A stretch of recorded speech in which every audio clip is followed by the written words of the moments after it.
रावण का पुतला क्यों जलाया जाता है? देश भर में दशहरे के त्योहार पर रावण का पुतला दहन करने की परंपरा है।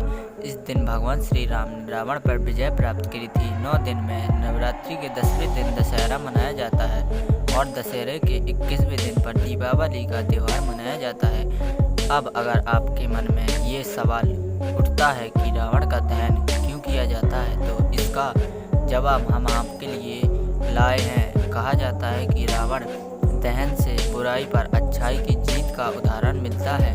सोने की लंका का सम्राट रावण अस्त्र शस्त्रों पर पारंगत, तपस्वी और प्रकांड विद्वान तथा राजधर्म का ज्ञाता था। कहा जाता है कि रावण अपने 10 सिर में 10 दिशाओं पर नियंत्रण कर सकता था। रावण ने ब्रह्मा जी की 10,000 वर्षों तक तपस्या की और हर 1000 वर्ष में उसने अपने शीश की आहुति दी। इसी तरह जब वह अपना 10वां शीश चढ़ाने लगा तो ब्रह्मा जी प्रकट हुए और रावण से वर मांगने को कहा। रावण ने ब्रह्मा जी से ऐसा वर मांग लिया, उसे मानना मुश्किल था। चारों वेदों और 6 उपनिषदों का ज्ञान रखने वाले रावण पर जब राम ने विजय प्राप्त की तो इसे विजयदशमी कहा जाने लगा। जैसे विषय में पूर्व रूप में मनाया जाता है। रावण का सर्वनाश करके क्रोध और अहंकार के कारण हुआ। राम ने जब रावण का वध किया तो इसे बुराई पर अच्छाई की जीत के तौर पर देखा गया। इसी जगह से बुराई रूपी रावण के पुतले के दहन की परंपरा हर साल निभाई जाती है। कई दशहरों में रावण को पूजा जाता है। मध्य प्रदेश के मंदसौर के कानपुरा में हर वर्ष एक समाज के लोग रावण को जमाई दामाद मानकर दशहरा का पूजा अर्चना करते हैं। इसके अलावा मध्य प्रदेश के विदिशा जिले के नटेरन तहसील के रावण गांव में ब्राह्मण जाति के कन्या कुबल परिवारों का निवास है। ये लोग खुद को रावण का वंशज मानते हैं और रावण की पूजा अर्चना करते हैं। वहीं उत्तर प्रदेश में ग्रेटर नोएडा से करीबन 15 किलोमीटर दूर बसे बिरसक गांव को रावण के गांव के रूप में जाना जाता है। कहते हैं कि इसी जगह पर लंकेश का जन्म हुआ था। यहाँ पर ना तो दशहरा मनाया जाता है और ना ही रावण के पुतले को जलाया जाता है। हर बार सिर्फ रावण को क्यों जलाया जाता है? रावण के साथ साथ उनके भाई कुंभकर्ण और पुत्र मेघनाद को क्यों नहीं जलाया जाता? तमाम तलाश के बाद भी इसका जवाब नहीं मिल सका। ना ही यह ज्ञात हुआ कि यह प्रथा कब से चल रही है। रावण महाविद्वान था और प्रकांड पंडित भी। उसका एक ही कसूर बस यही था कि उसने राम जी की पत्नी सीता का अपहरण किया था, वो भी अपनी बहन शूर्पणखा के अपमान का बदला लेने के।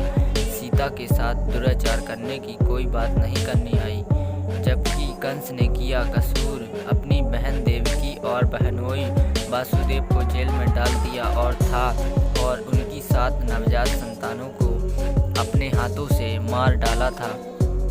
हिरण्यक कश्यप ने अपने ही बेटे को ऐसी घोर यातनाएं दी कि कोई भी पिता ऐसा नहीं कर सकता।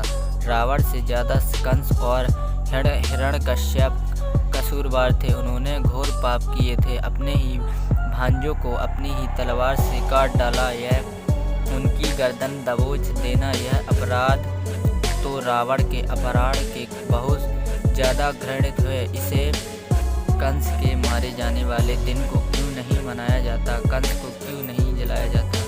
अपने ही बेटे प्रहलाद को जिंदा आग में जलाने की साजिश करने वाले पिता हरिकंडेश्वर का ही यह अपहरण के लिए अपराध के मुकाबले ज़्यादा बड़ा मालूम होता है, तो क्यों नहीं हिरण्यकश्यप को भी जलाया जाए? आज जो लोग रावण को जलाते हैं, क्या उनमें राम जैसी खूबियाँ हैं, राम जैसे गुण हैं? क्या रावण को जलाने वाले खुद मर्यादा पुरुषोत्तम हैं? किस हक से वे रावण को आग लगाते हैं? हेमंत चाहे कितने ही रावण जला ले, लेकिन हर कोने में कुसंस्कार और अमर्यादा के विराट रावण पनप रहे हैं। रोज सीता के देश की कितनी ही सीता नामधारी सारेआम उठा ली जाती हैं और संस्कृति के तमाम ठेकेदार रावणों के खेमे में पटिया आयोजित करते नजर आते हैं। आज देश में कहा जाता है कि असली रावण दहेज के लिए या फिर तेजाब से जलती है। यहाँ रोज सिर्फ मासूम सीताएं जब